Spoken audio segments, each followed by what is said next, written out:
दोस्तों यूट्यूब पर ऐसे काफ़ी क्रिएटर्स हैं जिनके सब्सक्राइबर्स और व्यूज़ लाखों करोड़ों में है, जो कि आपको चश्मा हटाने के तरीके बताते हैं। कुछ तो एक्सरसाइजेस बताते हैं।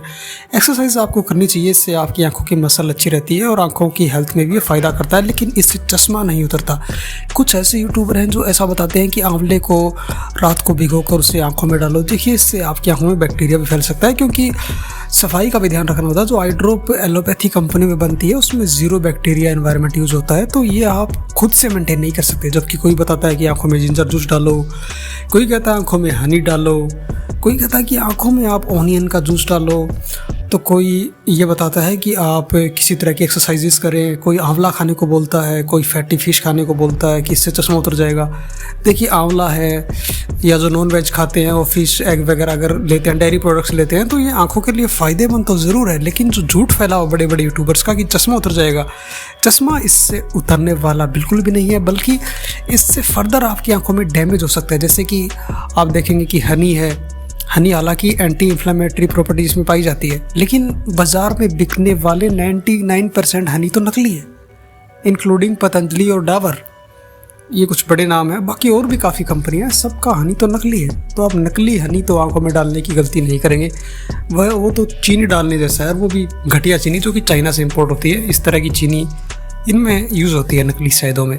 और दूसरी बात कि कुछ यूट्यूबर बताते हैं कि आप, जैसे कि एक बड़े यूट्यूबर है, मैं स्क्रीनशॉट में आप देख सकते हैं, नाम नहीं लूँगा, कि आप रात को आंवले की कलियों को पानी में डालकर छोड़ो, सुबह उसको आंखों में डाल लो या सुबह जूस पी लो, इससे आपका चश्मा उतर जाएगा। तो ऐसा कुछ होने वाला नहीं है, बल्कि आपकी आंखों में इससे डैमेज हो सकता है। तो ये जो बड़े बड़े यूट्यूबर्स हैं इनके चक्कर में ना पड़े। हालांकि अच्छी डाइट मेंटेन करना, एक्सरसाइजेस वगैरह करने से फ़ायदा होता है, लेकिन नंबर कम बिल्कुल भी नहीं होता। इस चक्करों में ना पड़ें और अपना टाइम भी वेस्ट ना करें। अगर आपको आंखों में दिक्कत है, जैसे जलन चुभन हो रही है, तो ड्राइनेस की दिक्कत हो सकती है, तो लुब्रिकेटिंग ड्रॉप यूज़ कर सकते हैं, जैसे कि रिफ्रेश टीयर्स हो गई, लुब्रेक्स हो गया, मिस्टी आई ड्रॉप हो गई। ज़्यादा दिक्कत है तो आप रिफ्रेश टीयर्स यूज़ कर सकते हैं, या फिर सोहा आई ड्रॉप कर सकते हैं, सोडियम हाइड्रोनेटिस का सोल्ट है। लेकिन एक अच्छे डॉक्टर से मिलके ही आपको फैसला लेना चाहिए, क्योंकि अगर आप खुद से ही ऐसे ही आई ड्रॉप डाल रहे हैं, कुछ लोग ऐसे होते हैं कि आंखें साफ़ रहेंगी इसलिए आई ड्रॉप डाल लेते हैं, तो ये सही नहीं है। आंखों को इससे आदत भी लग जाती है। अगर आपकी आंखों में आंसू प्रॉपर बन रहे हैं तो आप लुब्रिकेटिंग ड्रॉप क्यों डाल रहे हैं? इससे आपकी आंखों को आदत पड़ जाएगी बाहर से लेने की, आंसू का प्रोडक्शन खुद ही कम कर देगी। तो इस तरह की गलती ना करें, और अगर कोई बड़ी दिक्कत होती है तो एक आंखों के डॉक्टर से ज़रूर मिलें।